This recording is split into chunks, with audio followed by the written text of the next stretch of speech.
us. Welcome, everybody, to the Stiff Shot Podcast. This is the hardest hitting pro wrestling podcast on the internet today, where Scott and I never pull any punches. So welcome back, guys. We're here at episode number 2. That's right. They thought we were going to be one and done, but we're back for one more, at least. That's right. At least. We're in our infancy. We're only on episode 2, guys, but we are going to have 222, 2022. We're in this for the long haul, man. I am your host, Timbo Slice. Along with my man over there on the other side of your screen is Scott Gada. Scott the Bump Gada. I don't think there was enough characters there to fit. Oh, what's up, everybody? Yeah, I have multiple nicknames. I see you've already changed your name since last week, though. So is this going to be a recurring thing where you just have a different moniker every week? And you know what, Scott? What's funny about this is for those of you who watched episode number 1, I was trying to think of a word in the beginning, and we ended up going with nickname. But the true word I was looking for was, in fact, moniker. So this week it is my moniker. I'm kind of feeling it. Had an old buddy that would call me this. Kind of stuck. So I may stick with it or I may change it up again. Depends on how I feel that day. But anywho, I'm Timbo Slice. This is Scott the Bump Gada, Mr. Trivia, Mr. USA. I will maybe since we're on monikers, maybe instead of the Scott the Bump Gada, if we can go by my nickname when I was doing that show, it's Big Poppa Bump Scott Gada. Oh, smack. You got the glasses nearby, bro? Oh, they are. I thought they were right there. We should have planned this out. Where did they go? Man, I don't know if you guys saw his promo videos, and last week we were talking about it. I'll be back. Go ahead, you keep talking. Participated in the Fanatics Fest. If you don't know what it is, Google it. But in his promo video for the Fanatics Fest, he had his Stump the Bump glasses on. Big Poppa Bump, brother. What was that? It really is. I mean, I'm on the edge of my seat right now. Ready? I feel like they're coming, guys. I feel like it's coming. Oh, he's working us real good right now. I feel like there's going to be a slow turnaround. No, it was there. Big Poppa Bump, yes. Baby. There it is. There they are. Wow. Maybe next episode I'll wear my Big Poppa Bump Randy t-shirt. Savage. But there you go. Wow, if we're so lucky, Scott, yes, you will wear that. Guys, I'm sure he will wear that. Those glasses are pretty sick, though, bro, I have to say. I wish I had a pair for myself. Yeah, maybe one day you can have one that says Stiff Shot Podcast or Timbo Slice. Or you can have one for every week of your moniker. Merch, bro. Or maybe I'll get you a pair of glasses. It'll say this week's moniker. Wow. And then we can intro that with that. That'd be a beautiful thing. I like where you're thinking, Scott. See, we got all these ideas, guys. We got all these new things, all these ideas planned for you, segments, little gimmicks like that, right? Keep it fun, keep it entertaining. Now, let's get into the wrestling. First question I got for you, Tim, though. An inverted atomic drop, shouldn't it require a disqualification? Yes or no? You know, that's a good question, Scott. I wonder what our viewers think. I'm gonna go with yes, because that's right in the bean sack, brother. You know, I'm surprised that like over the ages, like there's never been, it's been an accepted thing in professional wrestling, right? You can't go and like give a low blow, right? You can't kick a guy straight in the nuts, but no problem picking him up as high as he can, 350 pounder, and dropping his balls down right on your knee. How is that okay? I don't know. I don't know. I think maybe it should require disqualification. Or is it specifically targeted at the groin and not necessarily the beanbags? You know, that's a good question, Scott. Thank God I have never been the victim of an atomic drop. Sorry, a reverse atomic drop in my entire life. So that's probably a good thing. I'm hoping that never happens to me ever. But I'm sure we've got some guys out there who have worked matches who can say yay or nay on whether it ends up affecting the beanbags directly, or if it's more of bounder thing, a rear end thing, So, if you will. 2 questions for you. One, you said you've never fell victim to an inverted atomic drop. But are you saying you've been on the recipient end of an atomic drop? No, not that either. Thank God I haven't experienced that either. That's good because it's that lower tailbone butt crack area, which would probably be equal as devastating. Then my other question is going to be: how are any of these moves legal? If you were ever at a match and the match did end in disqualification due to an inverted atomic drop, would you feel that you had not gotten your money's worth? Would you be upset that maybe the match would have ended too early? Scott got it coming with the preparation for this episode number 2 here, guys.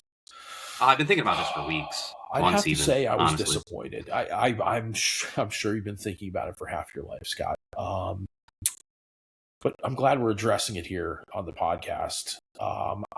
You know what? I would walk away disappointed because if you think about it, similar things have happened in the UFC. I mean, not so much in terms of an atomic drop or a reverse atomic drop, but a nut shot, bro. Not good. In the main event, really not good. Really, really not good. I can't think of a fan that would walk away from a UFC event after they don't call it a DQ, right? But maybe they do call it a DQ. I don't know for sure. But anyway, the match gets stopped if it's too bad, right? The doctor has to come in and do his thing. I don't know what he does there, but it determines whether or not it's kosher for this guy to continue in the match. And I've seen fights end in that kind of manner. It's not fun for him, certainly, but it's not fun for us fans either, where we have to go home and say, damn, good thing I didn't pay $12,000 for a front row seat in the UFC, in the event in Las Vegas or whatever it is, Whew. Wow, you really got me fired up with that question. You know that? Well, where to next then? Where do we want to get into next then? I think, let me just hit the pause button here real quick. I think there's one thing that we do need to address because there is an elephant in the room. So those of you who tuned in last week to episode 1, and if you haven't, go back, definitely watch. It was a fun one. There was a certain part of that, and we did throw that up on YouTube and TikTok as a short. So if you want to check out exactly what we're talking about, definitely do that. But I'm trying to figure out what to name this segment. I think I've come up with the Colossal Confusion, perhaps Can-Am Gate. Oh, no. Scott, I think you know what I'm talking about here, right? Yeah. We got into a situation, there was a tag match at WrestleMania 6 that involved this team, and turns out their name was the Colossal Connection. Now, when you get to be my age, you tend to get brain farts sometimes, and actually more often than not now, unfortunately, very sad. But thankfully I have an understanding family around me when this happens. However, not so understanding are wrestling fans, man. So I couldn't think of the name. Bottom line, right? I'll admit it. I couldn't think of the Colossal Connection, Andre the Giant and Haku, because we were talking about Haku last week on the episode and all our escapades with him, or Ming, whatever you want to call him. But either way, point is, it was a colossal botch is what it was. And I thought that it was just me that committed a botch. But then I tried to correct the footage and I went, oh my God. Yes, go ahead, Sky. Explain yourself here. So Tim was confused. He couldn't come up with the name Colossal Connection, and instead he used the name Can-Am Connection. And that's when I stepped in and I said, oh, really? And I said, Haku, was he the Canadian or the American? And then I mistakenly said that, well, the answer was Colossal Collection was the team that Tim was referring to, Andre the Giant Haku. But when I mentioned Can-Am Connection, I mentioned the team of Rick Martel and Tito Santana, one of which, though, is Canadian. Tito Santana, though, is, however, not American. Maybe he is now. I don't know, but at least not at that time. And so I was only about half correct. Yes, Rick Martel was part of the Can-Am Connection.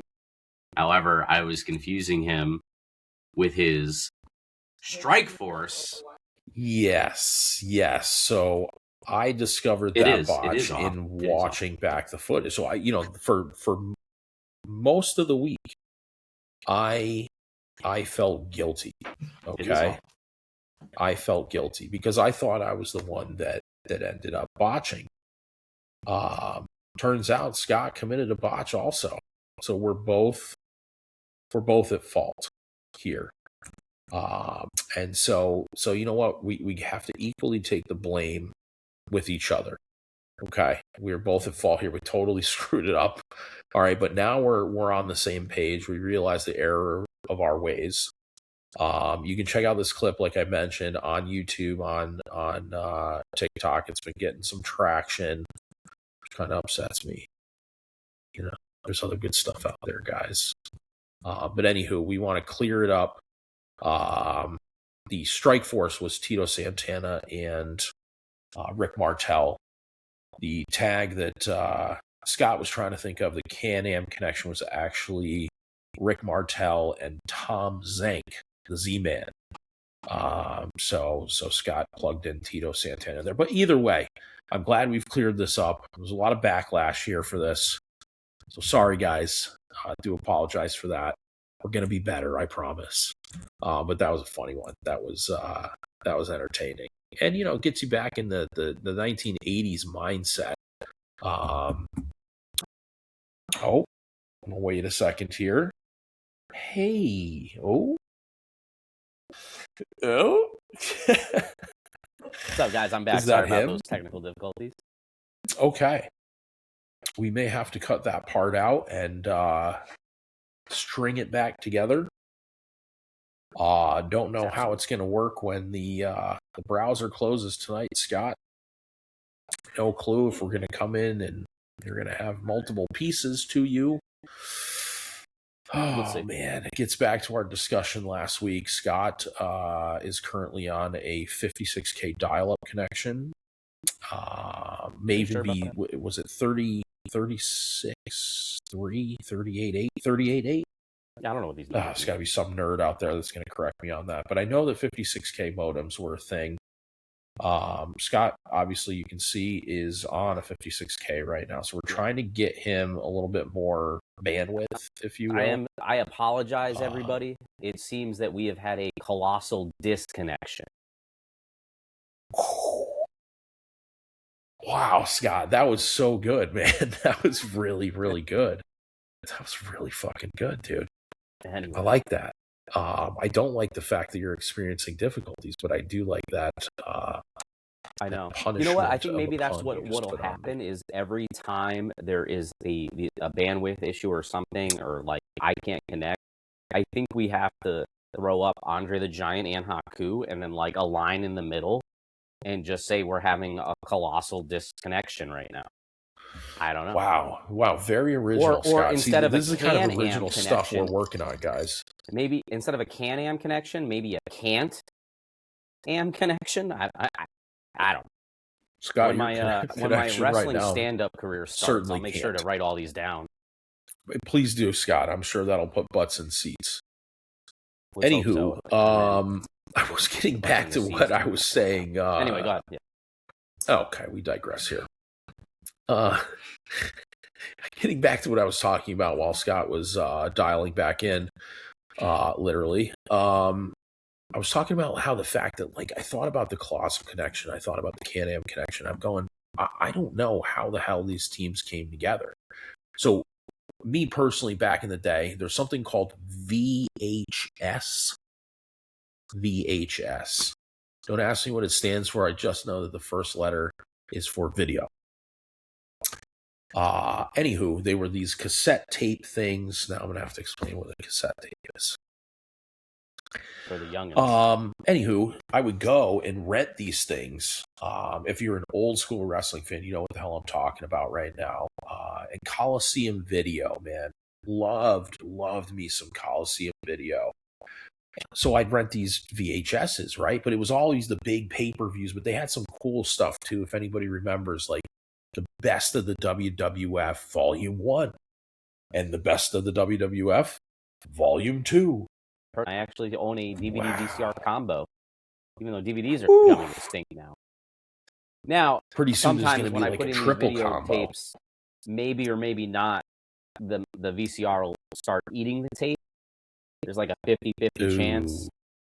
And I try not to. I don't want to ruin it. It's an artifact at this point, and it's like the only one left. It is. It's probably worth money now, man. You know? Yeah, right. Yeah. When's the last time you used it, Scott? I want to say within the last like 3 years. I feel like during COVID times for sure. I think COVID times I like dusted it off, brought it back out, and popped in a couple old tapes. Sick. That would have been the time to do it, you know? What the hell else were you doing? Just trying to avoid a virus, you know? You might as well watch some VHSs.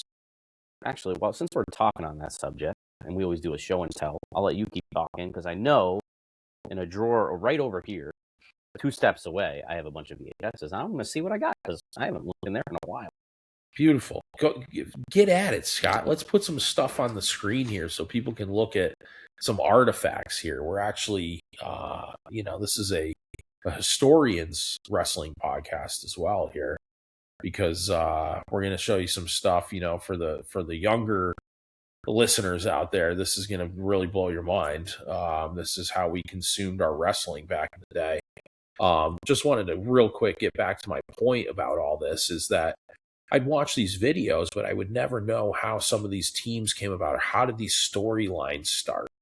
You know, like where's the buildup? Because I never would watch, you know, I was too young to watch Wrestling Challenge or, you know, whatever the weekly programs were where they built these storylines and built up to these matches. So now I'm like, it's get my wheels going. I'm real curious, like, you know, how did these come about? I can Google it, but that's no freaking fun. You know, I want to watch and see, hey, how did these tags form? How did these feuds start between people that ultimately, you know, culminated in a match of some kind, whether it was the Rumble or, you know, WrestleMania, whatever, 4 or 5, things like that. You know, I'd love to see some of that build up. I don't know, Scott, do you know if, like, the network's all screwed up, right? Like we talked about that, unless you're European, of course.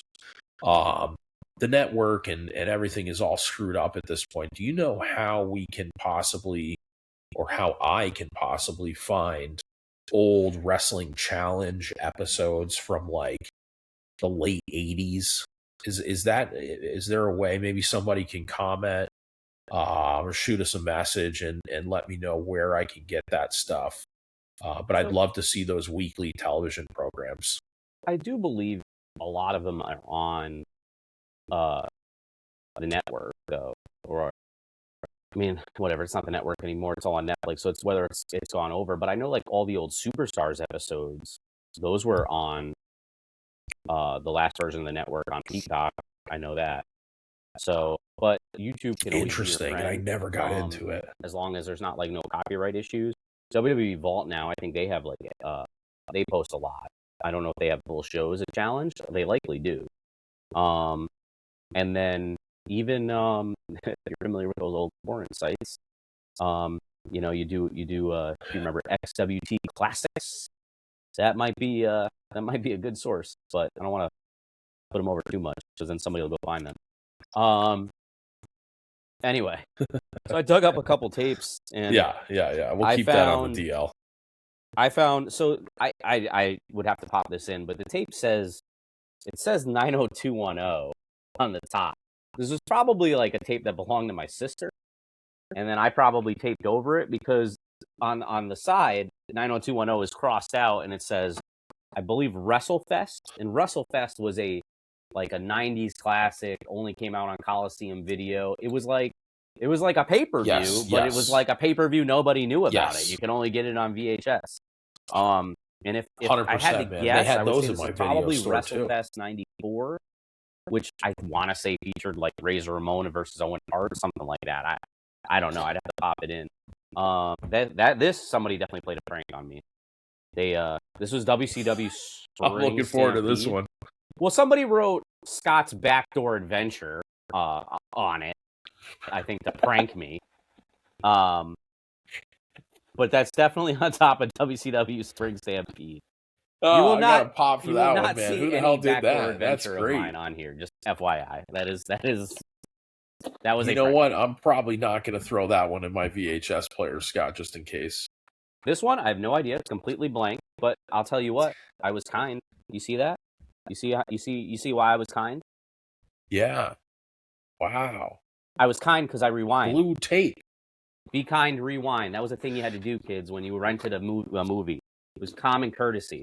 You know, you give your waiter a tip at the restaurant. Common courtesy. You rewind the videotape before you hand them back. Yeah. Another blank one. Yeah, before this is one bring it actually, back to Blockbuster. This might have been the last VHS I purchased. Look at that. Can I show the Straps logo? Do I have to block that?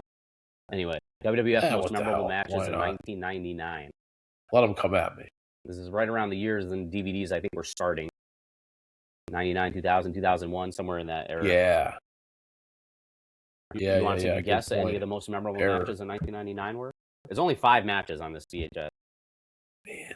Can I use the cover as a cheat? Of course. Yeah, everybody on that cover is. I feel like there's a Stone Cold match on there. Yes. There is a Stone Cold match.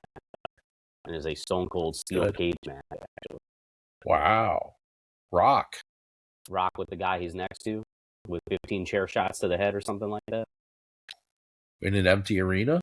No, the I Quit match. They did have an empty arena match too that year, but that's a list of the matches they did, on the back. During the Super Bowl halftime. Yep. But I know I have Bloopers Bleep Body Slam somewhere. Dude, you got to find that shit, man. That was like, I got to get the match listing for that. And here we go. Ready? Here's the description. Watch-alongs, we'll have to, make sure you get a VHS copy. Okay, and then we tell everybody.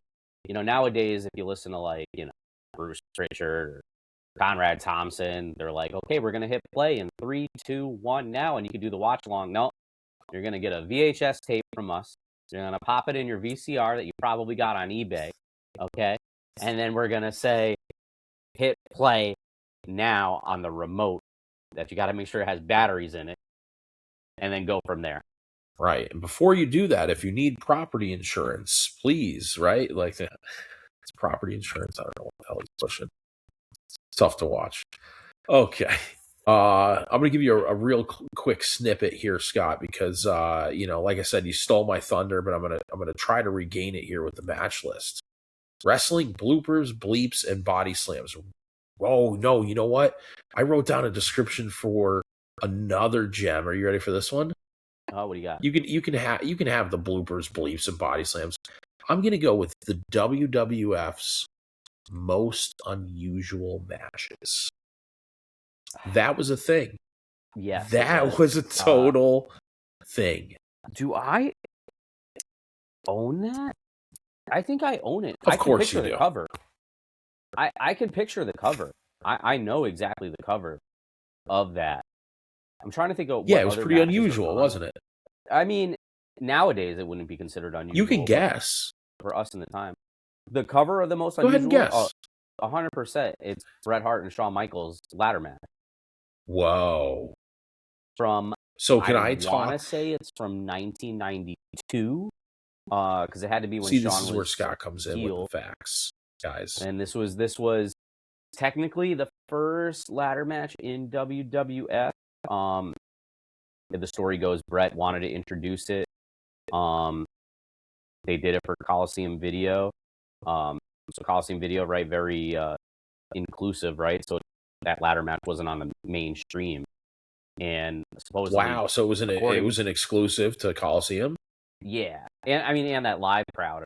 But Bret, I guess he'll tell you there's a story somewhere where he said to Vince, he said, he's like, yeah, I want to bring this match because I guess maybe they used to do it in Stampede, because there's the first ladder match I think on record is like, you can look this up. I want to say it's not Razor and Shawn. No, nah. First of all, Bret and Shawn was before Razor and Shawn, but I think the first ladder match. They love to rewrite history on that, by the way, which I'm sure people would agree with me on. I want to say it was like Mid-South, and it's like, maybe it's like Junkyard Dog and like Hacksaw Jim Duggan, maybe. Or it might have involved Ted DiBiase. Don't quote me. and it might have been like in like 78 or something, or I don't know, early 80s. Wow, bro. And I want to say it was the thing they were reaching for was a bag of money, but I could be completely wrong. Wow. Can you I gotta be imagine close Duggan with on a fucking something ladder? there. What's that? Can you imagine? I said, can you imagine Duggan on a fucking ladder? Yeah, so maybe it was JYD for that instance too. I can't picture the Hacksaw. Or you know what? It might have actually been Jake Roberts. Out of those 4 names I mentioned, 2 of them I think were the match. But before I start naming more and more names, but I think it was one of them. It might have been Jake Roberts actually. Maybe Jake Roberts and JYD. Maybe our producer can confirm this for us. I'll certainly confirm it for the chat. Okay. Okay. Jake Roberts, I can believe, dude. You know, maybe it was Damien hanging up there above the ladder. Or was that pre-snake gimmick? Damien. PETA. Yeah. PETA would love that. Oh, I see. So there it is. And the story goes that Bret told Vince, he said, you know, he's like, I'll bring this match so you can see what it's all about, get the crowd excited. But he's like, just promise me when you do it on the big scale, he's like, that I want to be a part of it. And then because, you know, Bret and Shawn just, I guess, never got along in the 90s, that, of course, you know, Bret, we know him today to be maybe a little bitter, maybe rightfully so. That's up to you to interpret. Bottom line, though, one of the greatest to ever do it. Ooh, Scott, touching on something. I mean, I'm sure when Bret saw his concept go to Shawn Michaels first on the big scale, it probably, I'm just going to guess, probably rubbed him the wrong way a little bit. That, hey, Shawn got all the limelight from it and Bret didn't. But that first one on the big scale, WrestleMania 10, of course, Shawn Michaels and Razor Ramon in the ladder match for the double Intercontinental title, the bogus one and the real one. Just happened to be the second show I ever went to. Did not realize how much I was witnessing history that night.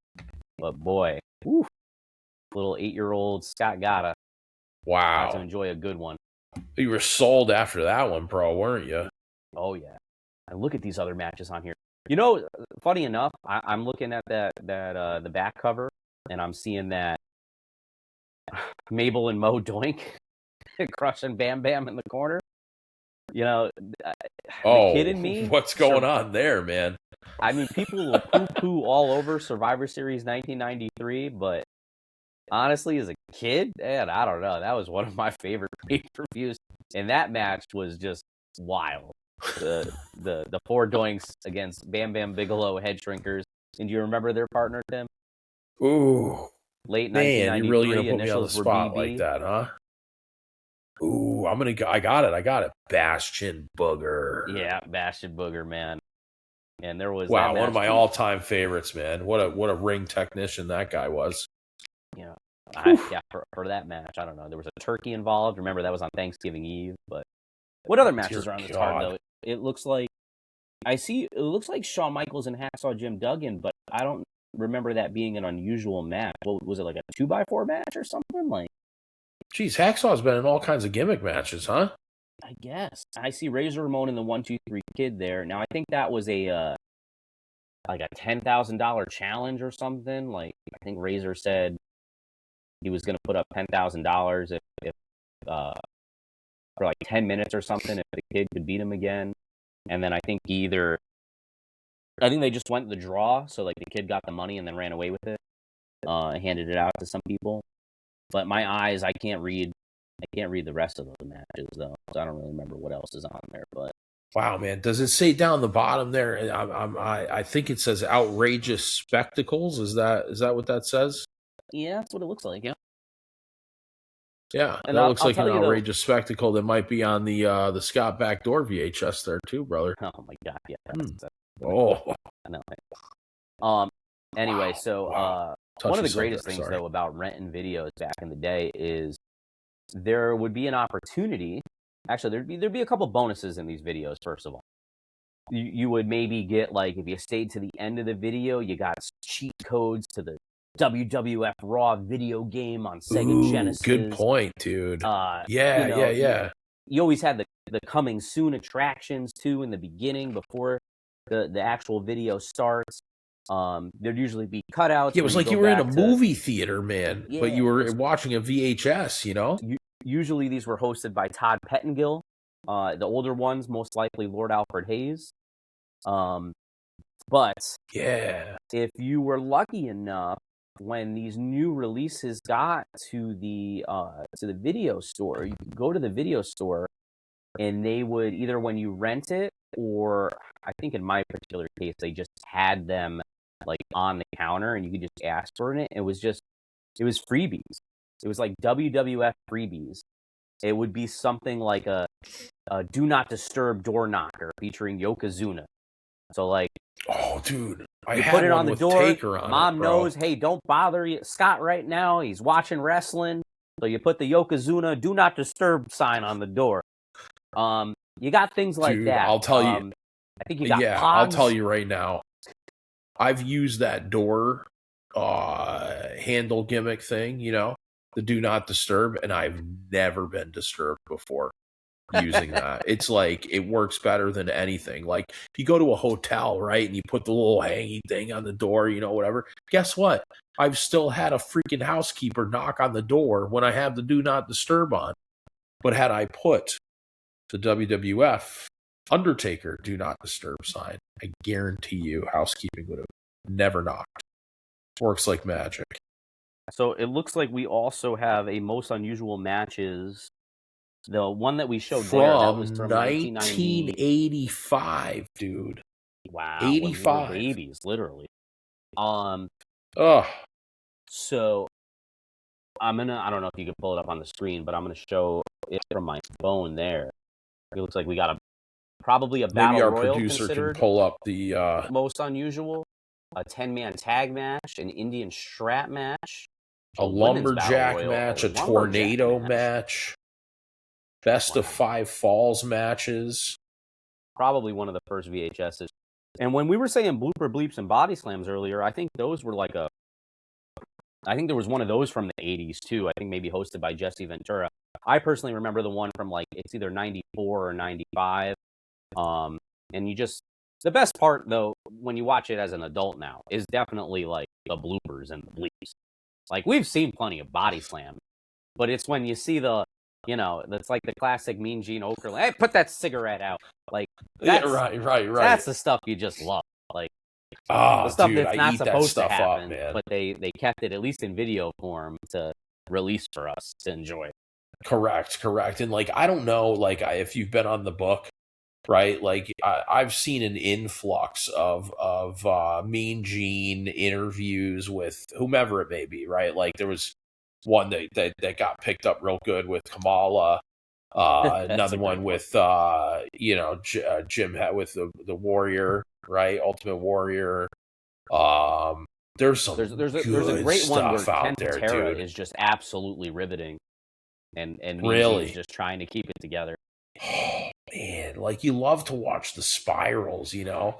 It's incredible to me that, number one, that footage has been preserved this long, and number two, like, why the hell has it taken all this time to come out? Like, it doesn't make sense.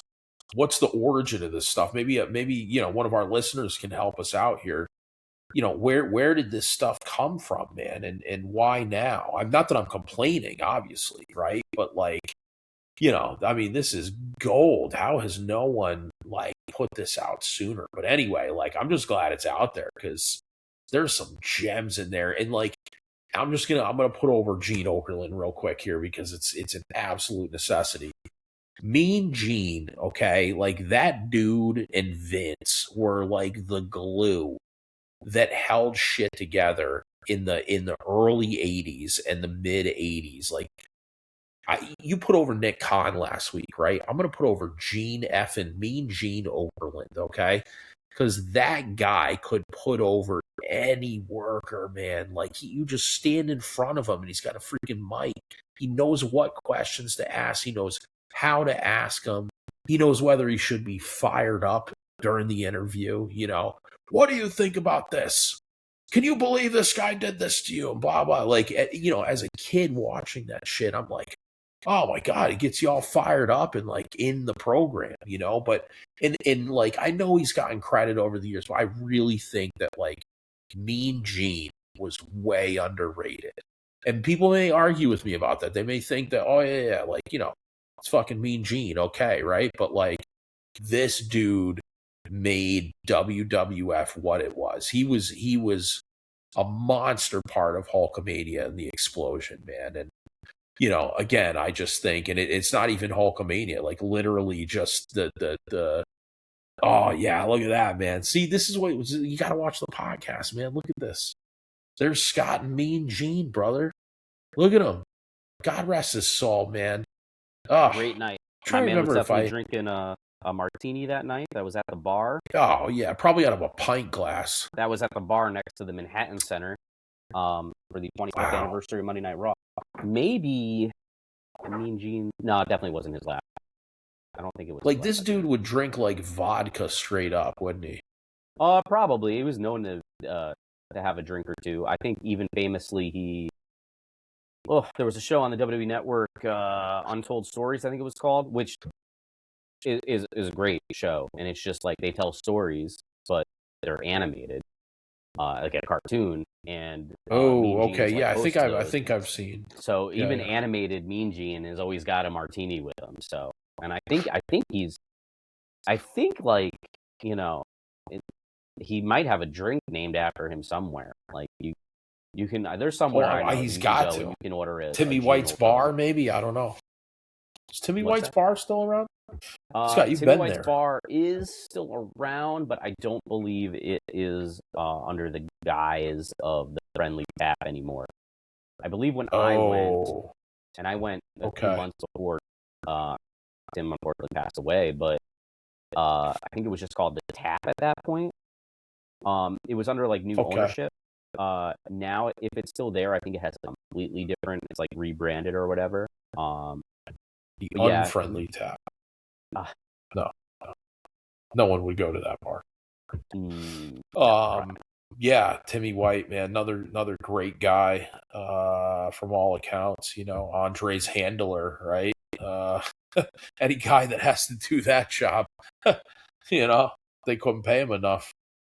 While we're on this whole timer talk, we'll bring it back full circle though. So we're talking about Tim White, handler for Andre the Giant. Andre the Giant, tag team partners with Haku, which was the Colossal Connection. So hopefully in all of this tangent, we have owned our mistake of the Can-Am Connection. Yes, the Can-Am Connection, we have learned is, and we knew, I just didn't put my brain together, but we knew that's Rick Martel and Tony Garea. Okay.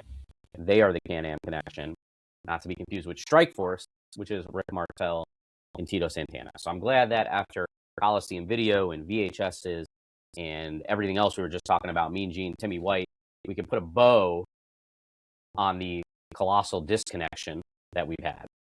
Now, bringing it back though. Timeout. Go ahead. We have a timeout being called. Go ahead. Red flag up. Timeout. Scott, I'm gonna red flag. I'm going to need some clarification here, bud, because I thought we settled this thing during this episode.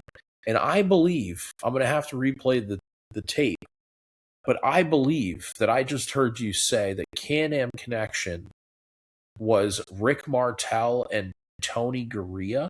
Correct, yeah. Did you say that? Yeah, I did. Now, they are a Can-Am Connection. There may be another one. Because if you're going to bring up Tom Zenk, that is like, I think, a second version of the Can-Am Connection. Is that what you're going to try to do to me? Wow, now we're dealing. Yeah, because Scott, when your 56K, when you got a call coming in that disconnected your 56K line because of no such thing as call forwarding, whatever, right? So when that person called in and kicked you offline. Right? It was like, the family member would pick up the phone while you're on it, and then it would kick you offline. Nobody understands what the hell I'm talking about. It's fine. It used to happen. I went on record as saying that the Can-Am Connection was Rick Martel and Tom Zenk. But now I'm realizing you didn't hear that because the line went dead. But now you're bringing out Tony Garea. I didn't even know there was two Can-Am Connections. I'm starting to look it up, but maybe... Hold on. Man, just when I thought I had all the answers. You changed the question, Scott. We need clarification on this immediately because I'm not going into episode 3 without a firm answer here. All right. I guess Rick Martel and Tony Garea were just a tag team with no name. But if Tony Garea is American, then I will stand by the Can-Am Connection. Can you figure? You know what, Scott? If I was a betting man, I'd say Tony Garea is probably not American. I don't know. He looks very American. This is bananas. Yeah, he has a damn sailor tattoo. Like, what's more American than that? Like, I don't know. Rick Rude had a hook there. God, I'm missing this word again. An anchor. Anchor, Scott. Thank you, dear God. I would have gotten slaughtered in the comments. An anchor, yeah. What's up with the nautical shit? I don't get it. Yeah, 2-time tag team champions. I mean, they beat the Wild Samoans. But yeah, if I can only spell Garea. Technically Tony. Okay, they're not. Sorry, I can make mistakes live on air, I guess. Tony Garea is not even American. Well, Scott, please, for God's sakes, I was hoping you weren't going to make a mistake on this topic because we caught a lot of slack for this. Connection. He's from New Zealand? Yes, he's from New Zealand. Tony Garea was a Kiwi? I had no idea. I didn't know it. Okay. Can you just help me spell Garea? Is Kiwi? That's not an offensive term, is it? God, I hope not.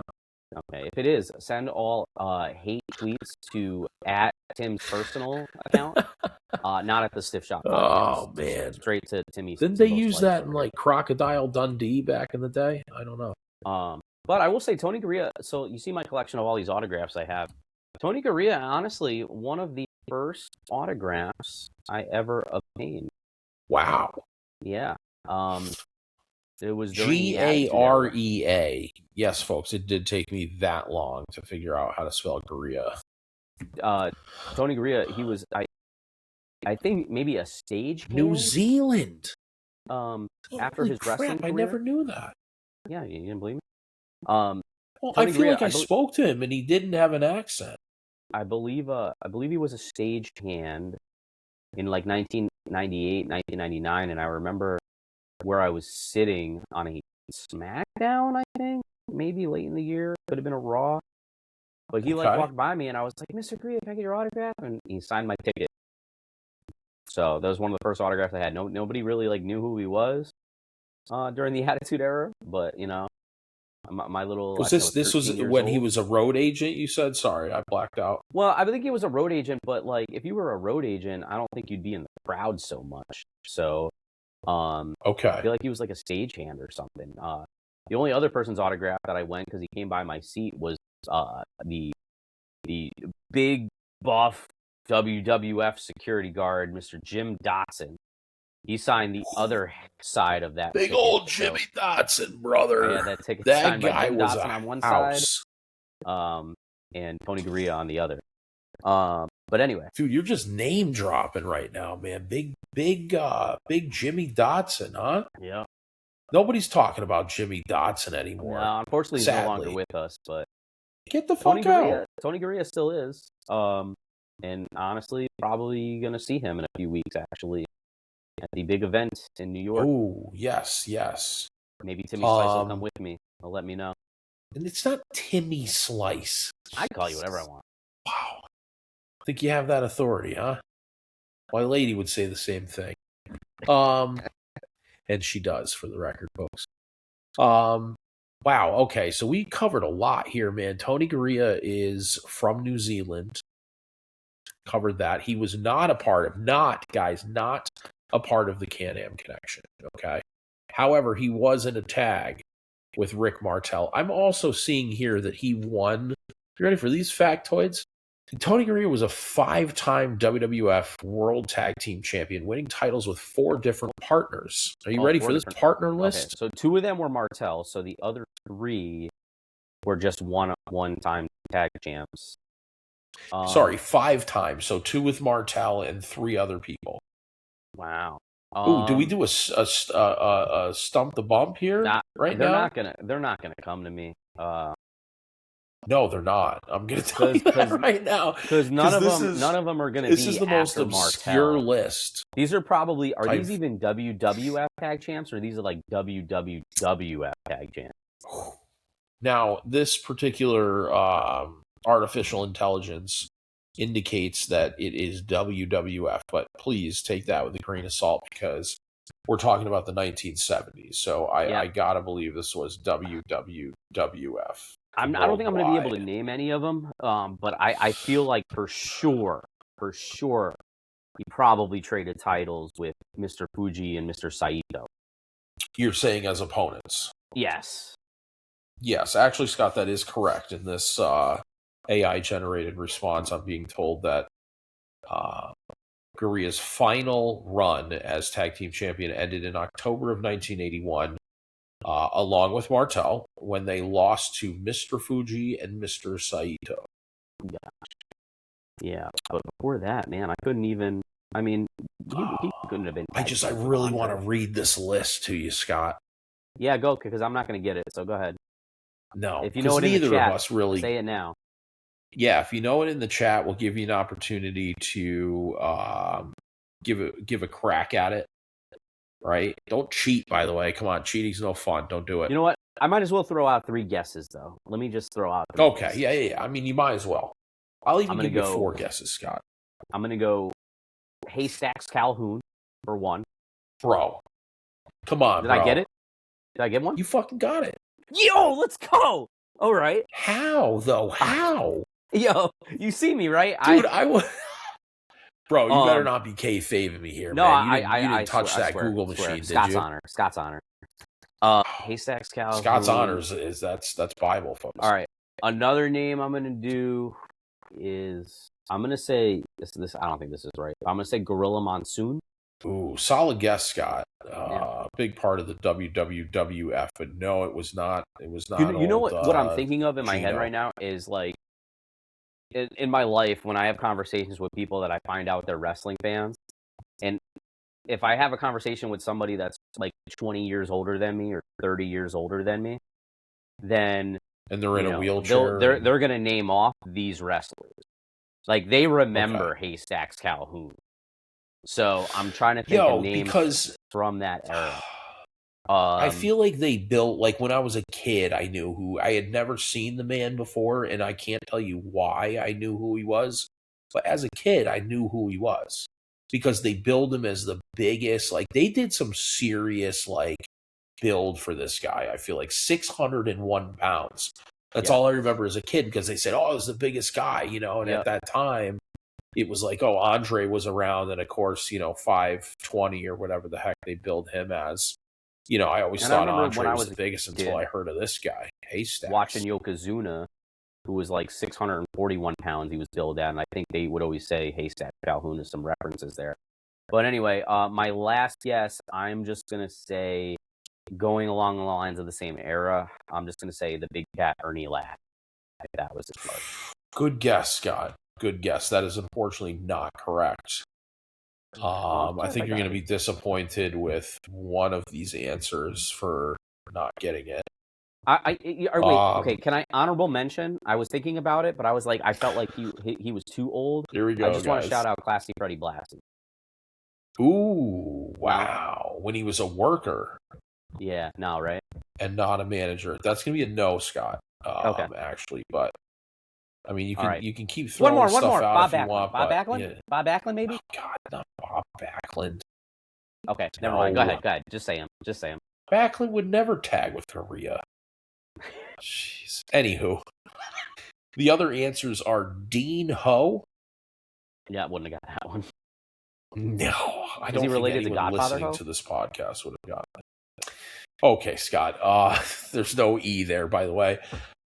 Dean Ho, which, I'm probably after this episode going to Google that name without the E, folks, by the way, just to see who the heck that is, because I feel like it sounds familiar, but I'm certainly not picturing Dean Ho. The other name, Scott, I'm going to give you a hint, and this is kind of an insider thing. Sorry, guys. Wow! Larry Zbyszko? Larry Zbyszko. Wow. Yeah. How do you used to do that shit on WCW? Right? Actually, if you watch the first episode at the end, that's how I signed off. I do the Zbyszko. Wow, dude. See, we got Easter eggs in this damn thing already. This is incredible, guys. I had no idea. Wow. Scott's burying Easter eggs. And it's funny, I feel like me there's and a Tim lot can of just Easter go, eggs. wow, to each other, and we know we're talking about Zbyszko. Yeah, like, can you guys believe that? Does that make us weird? I think it does. Anywho, we were big Zbyszko fans, man. We got to meet that guy also, and geez, he was solid dude, man, and a great fucking worker. Let's just say that too, for the record. I mean, my God, that guy back in his day, he was a technician. He was a map technician. Yes. Great guy, Zbyszko. I don't know what he thinks about today. Everybody's wrestling too fast nowadays. Oh, they're all wrestling too fast. It's funny because if you go back and watch him, that's right. If you watch him back on commentary when he was working for WCW, he made a comment like that. I think on more than one occasion on some Nitros. Yeah, well, that's what happens when you put Zbyszko on commentator for a cruiserweight match. But I digress. Yes. Anyway, though, speaking of some old timers, though, in the news this week, we got a legendary tag team announced via The Undertaker. I think that's a new thing. The Undertaker now tells you when you're going into the Hall of Fame, but we have a tag team going into the Hall of Fame. Oh, yeah, what's all that about? Well, when you see them coming, you're going. So, what do you think? Demolition going into the WWE Hall of Fame. About that. As old school guys like us, man, that's so overdue. So overdue. A couple of great, nice guys, too. And Barry, man, Barry's like, God, Crusher Khrushchev. Of course, I'm never going to be able to say that at this time of night. Crusher Khrushchev. Thank you, Scott. It's a part of the Khrushchev family. Yeah, I mean, that guy had so many gimmicks, man. He was he was a total veteran, right? He was in WCW, Mr. Hole in One, I believe. He was just a golfer. Mr. Hole in One more than a month. Talk about obscure gimmicks, man. My God, Repo Man in WWF in the 90s, bro. Like, that's amazing. This guy just did into the Hall of Fame. What's that? Amazing that Repo Man's going into the Hall of Fame. Right, literally, yeah. Incredible. Never did I think when I was a kid watching him sneak out of the curtain with his his outfit that had tire tracks on it. You know what I'm saying? Like, Vince, really, really great creative there. Never in my life did I think that guy would be inducted into the Hall of Fame. But Barry Darsow, great guy, man. Super friendly. Bill Eadie. Another great guy. We got to meet them on multiple occasions, actually, which was really cool. Just down to earth, humble dudes, and gave a lot to this business. Bill Eadie. I mean, his career started before I really got into wrestling, I think, and he was definitely. I mean, the Demolition was just. Awesome tag team. I was more of a Powers of Pain guy myself, but certainly, that same type of vibe, that same era. We got another little gem here, guys. What do we got? I gotta blow my screen up here to see what the hell's going on. Yeah, my lighting kind of stinks on this, but yeah, that's me in the middle. Tim, that's actually you in the background there, Timbo. Why am I always in the background?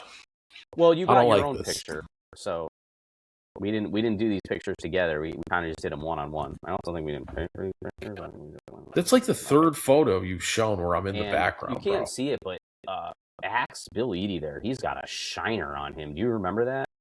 He had a nice black eye. Did we ask him about that? I probably would have been too scared to ask him. Yeah. Because then he would have given you one, gotta. You know what's funny thing I remember about this? The other guy that's like kind of in the background of that photo, it was so random. He had a Bret the Hitman Hart I feel like this is action about to get figure. obscure, guys. If you remember this, he had a Bret the Hitman Hart action figure, and I think Bret Hart was also at this convention. I don't know if the guy just didn't want to spend. Maybe Bret Hart was like $30 more for an autograph than Smash a Demolition. So he just asked Smash to sign his Bret Hart figure. And I think Smash just looked at him weird. He's like, yeah. And he did it. So somewhere out there in the world exists a Bret Hart action figure autographed by Smash. That no one would pay any money for. Like, that's like sacrilegious. You don't do that. I've never even seen that before. Yeah. Shame on that man. But I do remember that. I was like, that's weird. I just kind of gave the guy a look. But anyway, that picture was in 2007. I could see I still have hair in that photo, although it's very thin. Whoa. Speaking of thin, Tim, you're pretty thin in that photo compared to now. Scott? Anyway. Okay, our producers said that was too much. Okay. You can edit that out. Yeah. We're going to edit that out. Okay. 07. So, we're going on almost 20 years ago. That was actually... Oh, God. So you're telling me I'm thinning up top, and now you're calling me old? No, I said I was thinning up top. You were thinning all over. Wow. Okay. Wow. Got it. I thought you see, you want to be my friend on here. Trust me. God, this guy. Anyway. Ribbon. Mr. Rib. Listen. You Tim, you're doing fine. Scott the Rib. You're going in a little bit of Haystacks Calhoun direction, but you need to get back to that. 07. Where's this coming from? This hatred. I'm lean and mean, brother. Oh, the chat's saying it. Oh, that's too much, Scott. Oh my God, look at that's too much. Yeah, thanks, guys. I need somebody to stick up for me here. All right. Clearly, this guy's spiraling over here. Hey, this is the Stiff Shot podcast. We give each other some jabs, man. Come on. Yeah. There it is, Scott. Right, just at my expense. If you could dish it, you could take it. Yeah. Chin's hurting a little bit right now, brother. Yeah, that's right. Yeah, I'm sure a couple of stiff shots there, folks. Jokes in this podcast too. So, oh, you know what? I did kind of start the podcast off. All right, you know what? We're gonna call it even. How about that? Okay. We're gonna call it even. But yeah, I mean, this is the Stiff Shot podcast, man. This is what we're supposed to be doing here. It's pull no punches, right? It's like jabbing back and forth. We're gonna call it like we see it in the world of professional wrestling, also, because it's better that way. Couple of things here before we wrap it up, man. Going into the Hall of Fame. Yes. Let's just do that for a second here. The big question is it just Action Smash? No crush. Hopefully he gets an honorable mention. I wonder. That's a really good question, Scott. We're going to have to tune into the Hall of Fame ceremony to see if that does happen. I feel like that guy, Bryan Adams, I feel like he may have burnt some bridges. I don't know why I feel that. I don't know if that's a true statement or not. Could be. But, I think either way on that. And maybe it was just a byproduct of the fact that, back during that time when he did unfortunately pass away, and I correct me if I'm wrong, please, but I think it was drug related. It may have been. And it came at a terrible time in the industry because it happened in 2007. And I believe it happened. I think it happened just after the Benoit tragedy. Something in my head is telling me, like, dude, Sherry this Martel wasn't was good. Just before, and then 2 weeks before, and then the Benoit tragedy, and then I want to say 2 weeks after was Rush that way. But I don't know if it was drug related or not. I don't want to put anything out there that says I shouldn't overspeak myself until I know what the hell I'm talking about, right? But I wonder, something in the back of my head's telling me there may be a bridge or two that was burnt there. I could totally be wrong. I hope I'm wrong. Hopefully he gets his just due. Yes, I can understand, because regardless of whatever happened, right? With him, and the backstage stuff, he deserves to be in there with them, man, because he was, a part of that tag team Demolition. Of course, the core two were Axe and Smash, but he certainly did contribute, and really as a trio tag, right? Like, think about it in the NWA. Back in the day, like the trios thing was like a common thing, but like I just, as a kid growing up watching WWF, I don't remember. Certainly, was never a trios tag belt. there wasn't that many like trios going on, and I feel like Demolition really nailed it when it came to a trios tag team, and that wouldn't have happened without Crush. All right, absolutely. I mean, in a way, did they have like a Freebird rule kind of in WWF? Maybe way before the New Day. Which, speaking of the New Day, the Demolition, they were the longest reigning tag team champions until the New Day dethroned that record. Wow. There's Scott. See, I knew a fact was coming here sooner or later. 25 years after the fact, something like that. Yeah, there you have it. With Crush, though, I would say, like, hopefully he does get some sort of notoriety with the Hall of Fame induction, only because when his death happened in 2007, usually when a wrestler passes away and you get wind of it, there's usually at least some sort of coverage. But due to what was going on in current events at that time in 2007, understandably, in a way, didn't get too much light shined on his career at that time. I think WWE.com had some, like, a lot of stilled images throughout his career, something like that, but nothing really mentioned on air, if I remember, just because it's just a bad timing overall to focus on wrestling deaths at that time. Yeah. But yeah. Demolition, Hall of Fame, much deserved, great. It's now they're on good terms. There was a long time where they were not on good terms with the company. I think there were some lawsuits. Oh, I don't know if I knew that. On certain things. Don't know the details too much, but I think there was like ongoing lawsuits. But usually the step goes is if you see wrestlers, when they become good terms, they have like a kind of like a Legends contract sign, and then you start to see action figures made of them, or you start to see them appear in video games.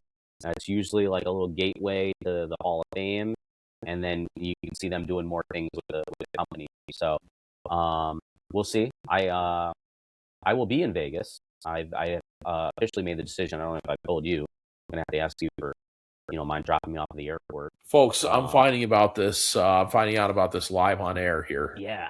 So I know I was thinking about it, but I'm pretty much an official because I did buy a ticket for something that I was worried might sell out.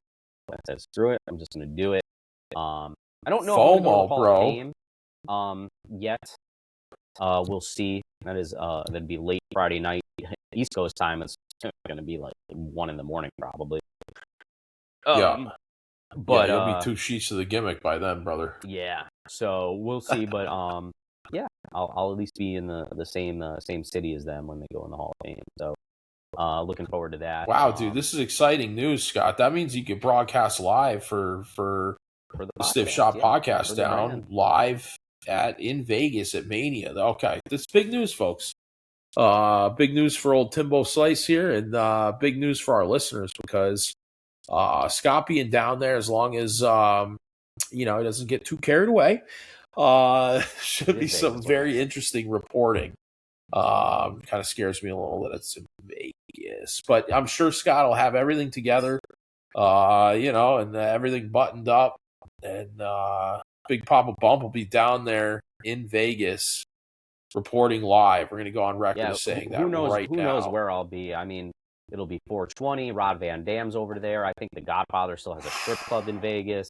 I mean, it could. Oh my God, Scott! I hope the only thing I hope is that the bandwidth in Vegas is better than the bandwidth over in your area right now, brother.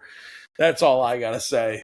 But hopefully everybody, stays buttoned up, keeps their clothes on, and we can get some decent footage there. Maybe we'll leave out the footage with the Godfather at the club there, man. Just try to keep this PG or PG-13, whatever we are. I don't know if they use that anymore.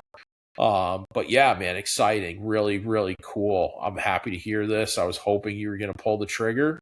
And it sounds like you have pulled the trigger. So Scott's going to Mania, guys. And we'll have some exclusive stuff here on the podcast with Scott down there broadcasting live from Vegas. Maybe I'll have to pick up some WrestleMania memorabilia, and then we can do giveaways with that memorabilia. You're on the pod. I like it, Scott. I like it. Yeah, let's reward our listeners, man. If they can put up with us for an hour an episode, they deserve something, right? Good God. Very cool. All right. We covered a lot. We went off on some different topics here. Very interesting stuff. We had some trivia, some impromptu trivia. We talked about VHSs, and so now all of you know what the hell a VHS is. Some interesting bloopers, bleeps, and body slams, WrestleFest, WWF's most unusual matches. Maybe one day we'll have to cut up some clips and we'll have some bloopers and bleeps of our own here. I'm sure there would be at least an hour of time that could be taken up with that footage for sure. I'm sure somebody in the chat will say, "Oh, you talked about most unusual matches." I think this is the most unusual podcast, apparently. For sure. At times, Scott, when you speak, yes, it definitely can get unusual. But anywho, hopefully, guys, that we cleared up the Can-Am gate, right? What do we call it? Colossal confusion. Disconnection. Yeah, Disconnection. Boom, yes. Man. Yes. Hopefully we cleared that up, because that was just I was eating away at me all week. And I'm glad that we were able to provide some clarity there. Hopefully everybody will calm down now. You know, everything's settled here. We value integrity. I'm sure we're sorry that we started off the first episode with a little bit of an error. Shame on us. God, we're only going to get better from here, guys. I'm sure we made another botch here that will be called out on at some point, or my lovely producer may be able to pull some footage here from this week's episode to post on social without my permission. But anywho, a lot planned for you guys. I know I mentioned it last time, but it looks like we might have some Mania giveaways, because big old Scott Gata, Mr. Bump's going to be in Mania. He's going to be spending some of his own money down there. There it is, brother. That's right. And getting some merch for you guys. So we'll do some giveaways on air. We got trivia coming. I think we're going to name the segment the Brain Busters. The Brain Busters segment, or Stump the Scott, right? We're throwing around a bunch of different ideas, but, there are going to be some cool segments. I want to talk theme songs maybe next episode. We definitely have some stories to share with all of you guys about theme songs. Some of them, speaking of unique, I think that some theme songs over the years have been very, very unique. Some of them definitely thump. Some of them are really good, really bad. We'll talk Jim Johnson, who was the producer extraordinaire in the 90s of the majority of the WWF theme songs. We want to get some feedback from you guys. Might be a controversial episode next week, because people have a lot of strong opinions on theme songs and on who their favorite, what their favorite theme song is for their favorite wrestler. I can say that my favorite theme songs don't necessarily correspond to my favorite wrestlers. So I try to keep those two things kind of separate. But Brawl for All theme, I'm just going to throw that out there. The Brawl for All theme, one of my absolute favorites, probably top 3 for sure. So if you've never heard it, so what you're saying is the Brawl for All was not your favorite necessarily tournament. You got that right, man. Geez, speaking of botches, holy mackerel, that could be a whole episode in and of itself, for sure, guys. So we'll be talking Brawl for All next week, theme songs. We'll get a little more clarification on. We got to talk about. There's a new Intercontinental Champion. We have a new WWE Champion. God, we got a lot going on in the Road Dogg's exit from WWE Creative, and what does Tom Brady have cooking for possibly WrestleMania this year? So we'll discuss all that. So stay tuned.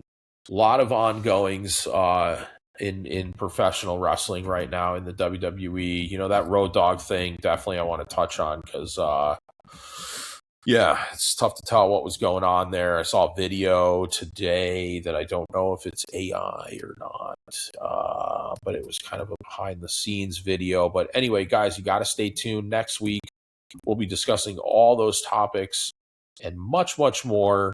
Hope you guys enjoyed listening. Please like, follow, share. We're on all your favorite social media platforms. We are on YouTube right now as kind of our main hub, I would say. But check us out also on TikTok. We're on Twitch. We're on all your favorite social media. So please, guys, it means the world to us. If you're having a good time with us, we're having a good time with you. Like, follow, share, and follow along with us. We got a lot of big things planned here, right here on the Stiff Shot Podcast, the hardest hitting podcast in pro wrestling, brother. All right, folks. See you soon. Thanks for joining in. And we'll catch you on the flip side next week. Thanks.